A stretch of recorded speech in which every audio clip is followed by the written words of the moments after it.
Good morning students. Animal kingdoms में हम लोग जो है इसके पहले फाइलम पोरीफेरा और नाइडेरिया को पढ़ चुके हैं। आज का जो नया टॉपिक हम लोग का वो है प्लेटीहेल्मिन्थीज। अगर हम इसको इवोल्यूशन के थ्रू देखा जाए तो इवोल्यूशन में यह जो है फाइलम पोरीफेरा और नाइडेरिया से अधिक विकसित जंतु होता है। जो प्लेटीहेल्मिन्थीज है, इस प्लेटीहेल्मिन्थीज जो है दो शब्दों से मिलकर के बना है। एक है प्लेटी, प्लेटी मीन्स होता है फ्लैट, प्लेटी मीन्स फ्लैट मीन्स चपटा, एंड हेल्मिन्स मीन्स होता है वर्म, मतलब कि चपटे कृमि।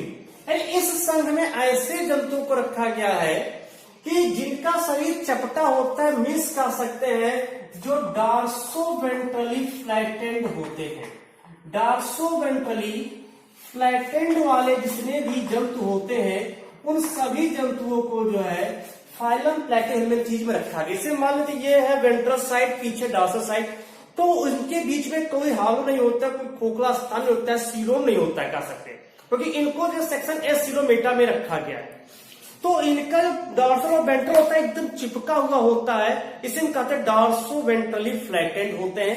यानी इसका जो अधर भाग है और इसका पृष्ठ भाग है वो दोनों परस्पर चिपके हुए होते हैं। तो डॉर्सोवेंट्रली फ्लैटेंड जो है ये होते हैं प्लेटीहेल्मिन्थीज।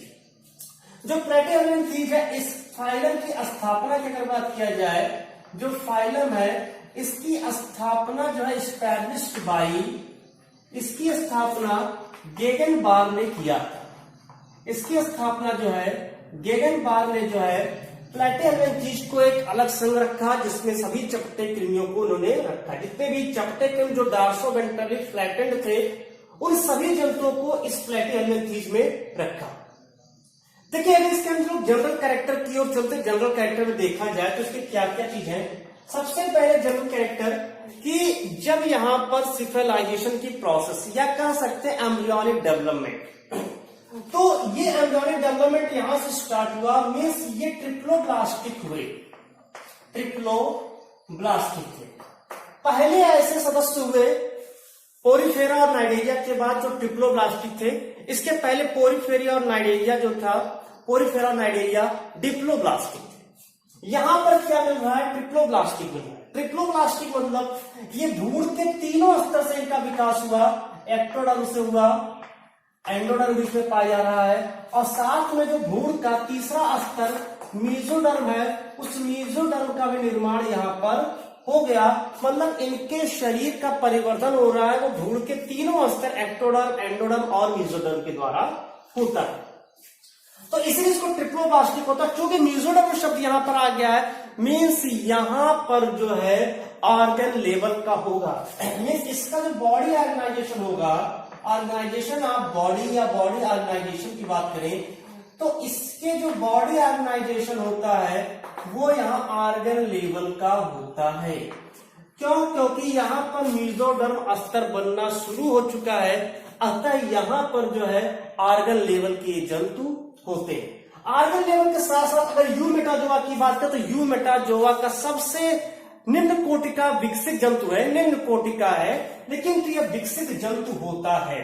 मीन्स यूमेटाजोआ में अगर सबसे पहले बात किया जाए सिफेलाइजेशन की, शीर्षीकरण की, मुंडीकरण की, तो ये प्लेटीहेल्मिन्थीज से ही सबसे पहले सिफेलाइजेशन स्टार्ट हुआ। मीन्स यहीं से सिफेलाइजेशन की प्रक्रिया प्रारंभ हुई, स्टार्ट ऑफ सिफेलाइजेशन। सिफेलाइजेशन मतलब है कि शीर्ष का बनना, हेड का बनना यहां से स्टार्ट हो गया। ये एक ऐसा यूमेटाजोआ है जो कि प्रोटोस्टोमी होता है, जो कि प्रोटोस्टोमी में रखा गया है। प्रोटोस्टोमी मीन्स पहले बता चुके हैं, प्रोटो मतलब फर्स्ट, स्टो मतलब माउस। इसके लोग पिछले वाले पार्ट्स में जो है जब एनिमल किंगडम्स के जो है मेजर इवोल्यूशनरी ट्रेंड्स पढ़ रहे थे तो उसमें हमने पूरा जो प्रोटोस्टोमी एंड ड्यूटेरोस्टोमी का वर्णन किया है। तो प्रोटोस्टोमी क्या है, वेरी फर्स्ट स्टोमा, स्टोमा मतलब माउथ, यानी जो कोरक रंध्र, उस कोरक रंध्र के निकट से सबसे पहले माउथ का विकास हुआ, इसको प्रोटोस्टोमी कहा गया। यानी सबसे पहला ये यहाँ पर प्रोटोस्टोमी प्रारंभ हुआ, सबसे पहले प्रोटोस्टोमी। इसके अलावा इसके सिमेट्री की बात करें तो इसकी यहीं से स्टार्ट होता है बाइलेटरल, यानी ये जो है बाइलेटरल सिमेट्री इसमें प्रेजेंट होते हैं। अगर इसको किसी भी ओर अगर इसको काटा जाए, एक ऊर्ध्वाधर भाग से काटा जाए तो ये दो जो है पार्श्व भागों में विभाजित हो जाता है, लेकिन और किसी तल से काटने पर दो समान भागों में नहीं बढ़ता। तो इसमें बाइलेटरल सिमेट्री भी यहां पर प्रारंभ हो गई। तो प्रोटोस्टोमी है बाइलेटरल सिमेट्री ऑर्गन लेवल की, ये यूमेटाजोआ जंतु होता है, ट्रिप्लोब्लास्टिक होते हैं, इनका सही एक्टोडर्म, एंडोडर्म और मेसोडर्म से बना होता है। ये होते हैं इसके जनरल कैरेक्टर। अब आते थोड़ा सा इसके जो है कुछ स्पेशल कैरेक्टर्स पर देखते हैं। तो इसके स्पेशल कैरेक्टर्स को अगर ध्यान में दिया जाए, हमने कहा कि प्लेटिहेल्मिन्थस डॉर्सोवेंट्रली फ्लैटेंड होते हैं, और यूजुअली जितने भी इसमें जंतु होते हैं वो सभी जंतु यहां पर पैरासाइट होते हैं। यूजुअली कैसे होते हैं, लिविंग ऑर्गेनिज्म है, जो लिविंग होस्ट ऑर्गेनिज्म है उसमें ये पैरासाइट होते हैं। बट सम आर जो है अगर बात करें कुछ इसमें जो but some are free living, मतलब कुछ इसमें स्वस्थ रही भी होते हैं, स्वच्छंद जो है जीवित रह सकते हैं, लेकिन मैक्सिमम जो इसमें पैरासाइट जो जंतु होते हैं, पैरासाइट को रखा गया। जैसे हम लोग के मानते इंटेस्टाइन में पाया जा रहा है, लीवर में कुछ पाया जा रहा है, किसी जंतु के लीवर में पाया जा रहा है। तो इस तरह से इसमें जो जंतुओं को रखा गया है वो यूजुअली पैरासाइट नेचर के होते हैं। पैरासाइट नेचर का है, फ्री लिविंग है तो कोई बात नहीं, उसमें अगर फ्री लिविंग है तो फ्री लिविंग वाले में डाइजेस्टिव सिस्टम पाया जाएगा। अगर लेकिन पैरासाइट की बात है, पहले बात करें फ्री लिविंग, तो फ्री लिविंग जो होते हैं इसमें रखा गया, जिसको फ्री लिविंग है उसमें डाइजेस्टिव सिस्टम प्रेजेंट होगा, डाइजेस्टिव सिस्टम प्रेजेंट होगा। और ये जो डाइजेस्टिव सिस्टम होगा इसमें माउथ से लेकर के जो पूरा डाइजेस्टिव सिस्टम होगा माउथ टू एनस तक फैला एक लंबा एलिमेंट्री कैनाल भी प्रेजेंट होगा, अगर वो फ्री लिविंग है तो। बट अगर वो पैरासाइट है, अगर वो पैरासाइट नेचर का है तो यहां पर डाइजेस्टिव सिस्टम नहीं पाया जाएगा। क्यों नहीं पाए? जो तीन चीजें द मोस्ट इंपॉर्टेंट होता है अगर वो पैरासाइट नेचर का है। पहला क्या होता है, इसमें डाइजेस्टिव सिस्टम की आवश्यकता नहीं है। क्यों? क्योंकि ऑलरेडी वो ऐसे माध्यम से इंटेस्टाइन में पाया है। अब इंटेस्टाइन में ऑलरेडी जो है डाइजेस्ट न्यूट्रिएंट्स प्रेजेंट होते हैं। अगर वो ऑलरेडी डाइजेस्ट न्यूट्रिएंट्स प्रेजेंट है, न्यूट्रिएंट्स में पाया जा रहा है, तो उसको भोजन को पचाने की आवश्यकता क्या, उसको पचाया भोजन मिल रहा है। तो इस तरह से यहां पर कह सकते हैं डाइजेस्टिव सिस्टम एब्सेंट होता है, इसका कोई रोल नहीं है, डाइजेस्टिव सिस्टम एब्सेंट होता है। इसका पहली बात, इसका कोई रोल नहीं है। दूसरी चीज यहां पर अब इंटेस्टाइन में है तो वहां से फूड जो है लगातार एनस के थ्रू भी जो वेस्ट बैक्टीरिया होते हैं एनस के थ्रू भी निकल जाएंगे, तो साथ में ये भी निकल जाना चाहिए, लेकिन फिर भी ये वहां पर पड़े रहते हैं। तो दूसरा रीजन होता है इसके पास हुक्स होता है, सकर होते हैं, हुक्स सकर होते हैं, हुक्स होता है, या कोई अटैचमेंट आर्गन होता है, कोई अटैचमेंट आर्गन होता है। तो इसके थ्रू क्या होता है, ये होस्ट के जो मसल्स है उस होस्ट के मसल्स जाके चिपक जाते हैं। तो बड़ी तेजी से अगर जल की धारा निकल भी रही है तब भी वो अपने चिपके रहते हैं और वो आसानी से वहां से नहीं निकलते हैं। दूसरी चीज, तीसरी चीज इसमें और होता है कि द मोस्ट इंपॉर्टेंट, कि जैसे अगर उसमें पाया जा रहा है, मान लेते हैं कि इंटेस्टाइन में है, तो इंटेस्टाइन में पहुंचने से पहले वो स्टमक से होकर गुजरेगा, फिर इंटेस्टाइन में जाएगा। तो डिफरेंट टाइप के एंजाइम, जैसे मान लेते पेप्सिन, सबसे खतरनाक एंजाइम अगर कोई है पेप्सिन, जो प्रोटीन को भी तोड़ देता है, सबसे जटिल अणु होता है प्रोटीन, उसको तोड़ देता है। अब पेप्सिन प्रोटीन को तोड़ रहा है तो इसको क्यों नहीं तोड़ सकता, इसको क्यों नहीं जो है इसको नष्ट कर सकता है? तो उसका रीजन होता है इसके जो क्यूटिकल होता है, इसके ऊपर जो आवरण होता है, इस पर एंटी एंजाइमेटिक क्यूटिकल पाया जाता है। इसके शरीर के ऊपर एंटी एंजाइमेटिक क्यूटिकल का आवरण प्रेजेंट होता है। तो इसके कारण यहां पर जो है जो एंजाइम हमारे शरीर में है वो एंजाइम इसको प्रभावित नहीं कर पाता। तीन से मेन टॉपिक होते हैं, डाइजेस्टिव सिस्टम एब्सेंट होता है, तो कोई काम नहीं है।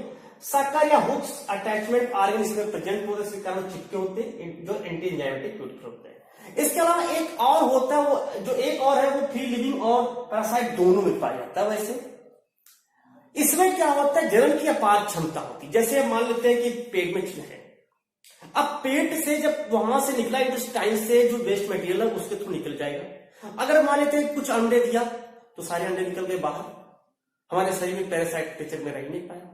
तो इसमें जो जनरेशन की क्षमता होती है, जनन की क्षमता होती है, अपार होती है, बहुत ज्यादा मात्रा। तो मैक्सिमम निकल जाता है और कुछ वहां पर रह जाते हैं, कुछ एग्स जो है वहां पर रह जाते हैं और वो मैच्योर हो जाते हैं।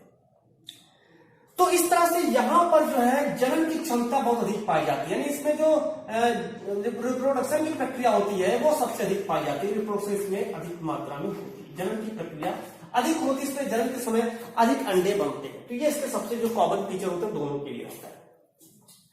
तो ये इसमें पैरासाइट और जो फ्री लिविंग ऑर्गेनिज्म है उसके बारे में थोड़ा सा था कि पैरासाइट में जैसे मैंने बताया कि उसकी आवश्यकता है, पैरासाइट की उसके पास सूक्ष्म शकल होने चाहिए चिपकने के लिए, अटैचमेंट ऑर्गन होना चाहिए। दूसरा, एंजाइम से बचने के लिए उसके पास कवच होना चाहिए। और तीसरा, उसमें जनन की क्षमता अपार होनी चाहिए, बहुत ज्यादा जनन करे, जिससे कि कुछ एक्स तो वहां पर लेंग एक्स जो है वहां पर प्रेजेंट रहे, बाकी एक्स भले निकल जाए। तो इस तरह से अगर देखा जाए तो यहां पर जो है पैरासाइट नेचर का होने के कारण ये चीजें इसमें पाया जाना अनिवार्य होता है। इसके अगले फीचर्स की अगर बात करें तो इसमें अगर हम लोग कहें तो सबसे इंपॉर्टेंट होता है वो तो इसमें एक्सक्रीटरी ऑर्गन, बड़ा मोस्ट इंपॉर्टेंट है एक्सक्रीटरी ऑर्गन। जो एक्सक्रीटरी ऑर्गन होता है इसमें पाया जाता है, एक्सक्रीटरी ऑर्गन इसमें प्रेजेंट होता है क्योंकि हमने कहा मेसोडर्म ऑर्गन लेवल का इसमें कुछ अंग पाए जाएंगे। एक्सक्रीटरी ऑर्गन इसमें प्रेजेंट होता है, लेकिन यहाँ पर चीज होता है कि एक्सक्रीटरी ऑर्गन जिसे मान लेते हैं ये जंतु है, ये तो इसमें एक्सक्रीटरी ऑर्गन क्या होता है, इसे मान यहीं पर है। इस एक्सक्रीटरी ऑर्गन जो होता है इसको देखा जाए तो ऐसे होता है, पीछे की ओर बंद होते हैं, ब्लाइंड ट्यूब होता है, एक नलिका होती है, ब्लाइंड ट्यूब होता है। इसे बहुत सारे यहां पर जो है एक धागेनुमा संरचना से निकली होती है, जिसको जब माइक्रोस्कोप पे देखे तो हिलता रहता है, माइक्रोस्कोप पे देखने पर ये हिलता रहता है। तो जैसे लहर निकलता है, जैसे लगता है कि आग कहीं लगा है तो आग की लपटें जो है लहरदार कर रही है, उस प्रकार होता है। तो इसको एक्सक्रीटरी ऑर्गन होता है, इसका नाम दे दिया गया फ्लेम सेल, फ्लेम सेल नाम ही दे दिया गया ज्वाला कोशिका। तो इसका जो उत्सर्जन होता है सबसे इंपॉर्टेंट टॉपिक होता है। कई बार क्वेश्चन जो है उसमें कंपटीशन में पूछा जा चुका है कि प्लेटिनम मैंथीज का उत्सर्जन क्या होता है, तो होता है फ्लेम सेल। फ्लेम सेल क्या है, ज्वाला कोशिका। ज्वाला कोशिका उत्सर्जन है, क्यों रखा गया है, क्योंकि इसके जो नेफ्रॉन्स होते हैं, नेफ्रॉन लाइक स्ट्रक्चर्स होता है वो हिलते रहते हैं, जैसे आग की लपटें हिलती रहती है। तो इस तरह से लगातार हिलता रहता है, इसीलिए इसको जो है ज्वाला कोशिका के नाम से जानते हैं।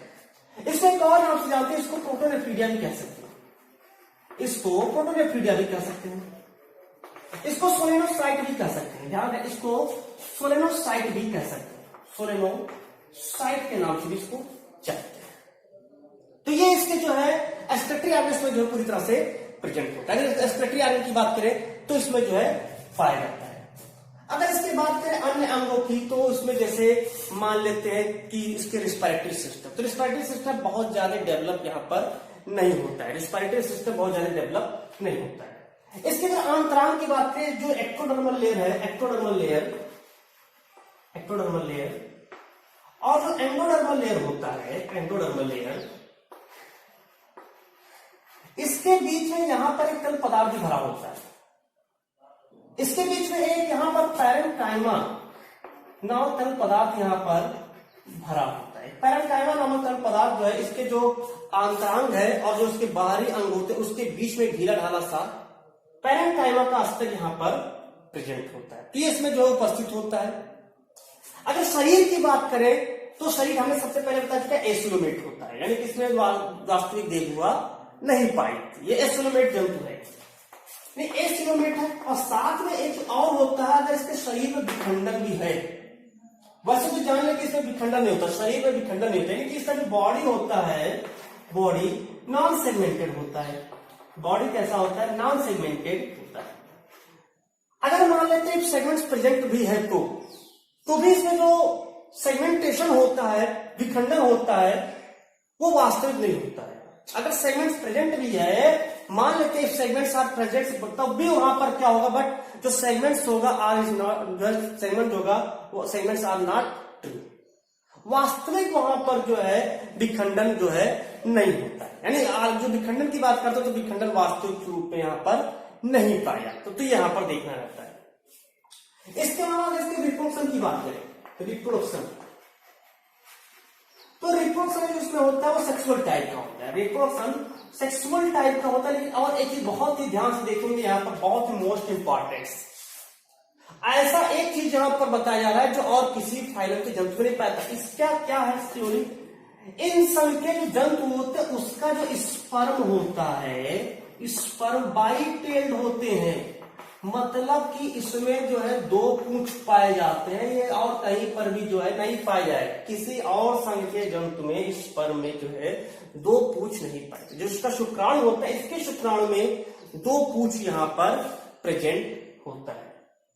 तो ये और कहीं भी किसी भी असंख्य के जंतु में दो पूंछ नहीं पाए गए। तो ये इसके कुछ यहाँ पर जो है जनरल कैरेक्टर और कुछ इसके स्पेशल कैरेक्टर। जनरल कैरेक्टर में बता दिया है कि एसिलोमेट होते हैं, बाइलेक्ट्रल होते हैं, ऑर्गन लेवल के जंतु ट्रिप्लोब्लास्टिक होते हैं। और सिफेलाइजेशन की प्रक्रिया इन्हीं से प्रारंभ हुआ, अतः यहाँ पर हेड बनना स्टार्ट हो गया। अतः यहाँ पर हेड बनना स्टार्ट हो गया। क्योंकि जब दो प्रकार के पैरासाइट होता है और एक जो है फ्री लिविंग्स होते हैं। फ्री लिविंग्स है तो उसमें डाइजेस्टिव सिस्टम प्रेजेंट होगा, माउथ टू एनस पार्ट्स तक फैला होगा। लेकिन अगर पैरासाइट है तो उसमें डाइजेस्टिव सिस्टम का कोई रोल नहीं होता है, नहीं पाया सकता है। Sucker hook side attachment organ पाए जाएंगे और एंटी एंजाइमेटिक फ्यूक्टर उसके शरीर में पाया जाएगा, जिसकी सुरक्षा करेगा और रिप्रोडक्शन की अपार क्षमता इसमें होगी। उत्सर्जन के रूप में ज्वाला कोश का सबसे इंपॉर्टेंट पार्ट आता है। ज्वाला कोश का इसमें पाया जाता है, इसको उत्सर्जन कहते हैं। ये ब्लाइंड ट्यूब होता है और भी यहीं से सारे उत्सर्जित पदार्थों को कलेक्ट करके यहाँ पर लाते हैं, यहाँ से शरीर से बाहर निकालता है। इसके अलावा इसमें जो है एक्टोडर्मल और एंडोडर्मल लेयर के बीच में ढीला ढाला सा पैरेन्काइमा का स्तर होता है। ये सिलोमेट होते हैं और शरीर जो होता है वो जो विखंडन जो होता है उसमें वास्तविक नहीं होता है, विखंडन पाया जा रहा है तो, और सिर्फ विखंडन नहीं पाया जाता। रिप्रोडक्शन की प्रक्रिया लैंगिक जनन के द्वारा होता है और स्पर्म जो होता है इसमें दो पूंछ, अकेले इन्हीं केवल कृमियों में स्पर्म में दो पूंछ पाए जाते हैं। इससे अगर क्लासिफिकेशन की बात किया जाए तो इसमें जो क्लासिफिकेशन होता है इसको तीन क्लासेस में डिवाइड किया गया है। जो क्लासिफिकेशन को अगर देखें तो इसको तीन क्लासेस में डिवाइड किया गया है। क्लासिफिकेशन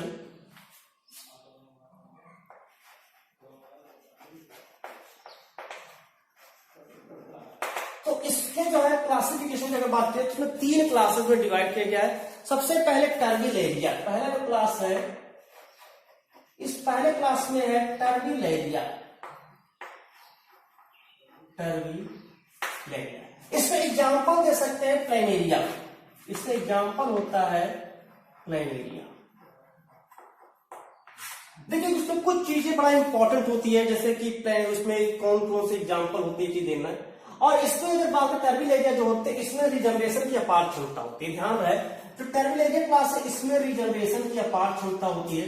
तो कभी कभी मान लेते हैं रिजनरेशन, कभी कभी पूछ लेता ऑप्शन में रहता है कि प्लेनेरिया में रिजनरेशन पाया जाता है कि नहीं पाया जाता है। तो प्लेनेरिया चूंकि इस क्लास का सदस्य है अतः इसमें भी रिजनरेशन होता है। अब ये क्वेश्चन रिजनरेशन क्या होता है, पुनरुद्भवन क्या है?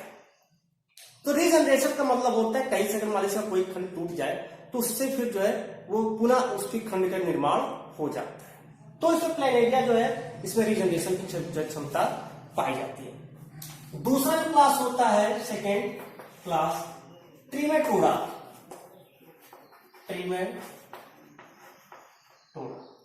जो क्लास ट्रिमेटोडा होता है इसको ध्यान रहे, जो क्लास ट्रिमेटोडा है इसको जो है फ्लूक वर्म के नाम से भी जानते हैं। जो ट्रिमेटोड्स है इसको हम लोग जो है फ्लूक वर्म के नाम से जानते हैं। इसे ध्यान देना है कि इसको जो है फ्लूक वर्म के नाम से जानते हैं। इसमें जो सकर प्राय होते हैं उस सकर में, इसमें जो सकर की बात करें तो सकर जो होता है सकर का मतलब चूषक। हमने अभी जस्ट बताया कि जो पैरासाइट होते हैं यूजुअली पैरासाइट इसमें आते हैं फ्लूक वर्म, तो फ्लूक वर्म में पैरासाइट मैक्सिमम है। तो उसमें सकर जो होता है उस सकर की अगर हम लोग बात करें तो यहाँ पर क्या कुछ स्पाइस या यहाँ पर जो है हुक्स जो है प्रेजेंट होता है, यानी इस पे सकर में जो है स्पाइस या हुक्स प्रेजेंट होते हैं। मतलब किसी भी आगे से अटैक चिपकने के लिए यहाँ पर स्पाइस या हुक्स जो है वो प्रेजेंट होता है। अगर इसके एग्जाम्पल की हम लोग बात करें तो इसके एग्जाम्पल में सबसे इंपॉर्टेंट है फैसियोला। इसके एग्जाम्पल की बात करें तो सबसे अच्छा एग्जाम्पल आता है फैसियोला। फैसियोला का पूरा नाम है फैसियोला हिपैटिका। इसको हम लोग लीवर फ्लूक के नाम से जानते हैं। फैसियोला हिपैटिका को लीवर फ्लूक के नाम से जो है जानते हैं। इसके अलावा इसको जो है हम लोग सिस्टोसोमा भी एक होता है, इसमें एग्जाम्पल है सिस्टोसोमा को भी जो है यहां पर रखा गया सिस्टोसोमा। तो इस तरह से जो है जो ट्रिमेटोडा होता है इसको हम लोग फ्लूक वर्म के नाम से जानते हैं। इसमें जो शकर होते हैं, शकर मतलब जो चूषक होता है, उसमें स्पाइंस या हुक्स के रूप में होता है। तो दूसरा क्लास जो था वो ट्रिमेटोडा होता है। तीसरे क्लास की अगर हम बात करें तो सिस्टोडा। तीसरा क्लास होता है वो होता है सिस्टोडा।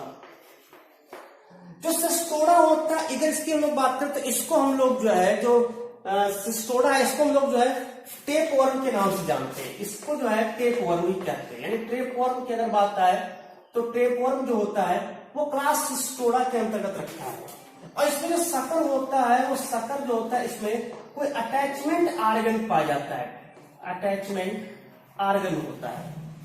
तो इसका जो शकर होता है वो अटैचमेंट आर्गन के रूप में यहाँ पर आसंजक अंग पाया जाता है, उसके द्वारा जो है वर्टिब्रेट से जाकर चिपकते नहीं है। इसमें भी पैरासाइट को जो है रखा गया, पैरासाइट्स को इसमें भी जो है रखा गया। इसमें एग्जाम्पल में अगर हम लोग बात इसमें आता टीनिया, नाम सुन चुके हो, टीनिया सोलियम। तो इसमें एग्जाम्पल जो होता है वो टीनिया इसमें जो है आता है। इसके अलावा इसमें एकाइनोकोकस भी जो है इसी के अंतर्गत आता है, एकाइनोकोकस।